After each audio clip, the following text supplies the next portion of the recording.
Guys আজকে যাইতেছি স্কুলে। কী কারণে যাইতেছি তোমরা তো আগের ভিডিওর ভিতরে দেখছিলে, আমার লিভিং দিয়েছিল না, তার লিগে আমার কলেজের ফর্ম ফিল আপ হয়েছিল না। তো আজকে যাইতেছি লিভিং আনতাম। তো এদিকে দেখো কত পোলাপান, তো এদিকে লিভিং লয়ে এলেছি, অনেকক্ষণ লাগাইছে, প্রায় 3-4 ঘন্টা দাঁড়িয়ে আসছিলাম। অনেক স্টুডেন্ট ছিল, তার লেগে দেরি হয়ে গেছে। ওখানে লয়ে এসে বাড়ির দিকে যাইতেছি। এত পরিমাণ ক্ষুধা লাগছে জানো, কতক্ষণ দাঁড়ায় রয়েছিলাম, 3-4 ঘন্টা দাঁড়ায় রয়েছিলাম। কোন সকালবেলা ভাত খাইছি, অনপর্যন্ত খাইছি না। তো বাড়িটা খাইয়া ফ্রেশ হইয়া বিকালবেলা একটু হাঁটতাম বেরিয়েছিলাম।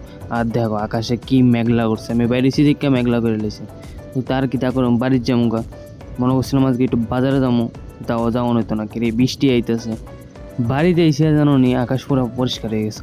তো তার লেগে আমি বেরিয়ে গেছি, রেডি হয়েছিলাম। আমার বন্ধু কইতেছে যাইতাম ঘুরবো আজকে, তো বাইরে গেলাম ঘুরতাম।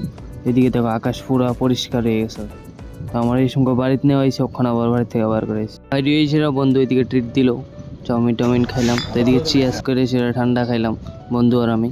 মানে ঠান্ডা লইছি, আমি ঠান্ডা লইছি না, আমি একটু গরম চাই লইছিলাম আর কি। তো খাইতে রাত্রে হয়ে গেছে। তো তারপরে বাড়িতে গেলাম তারপর নেক্সট ভিডিওতে দেওয়া হয়েছে।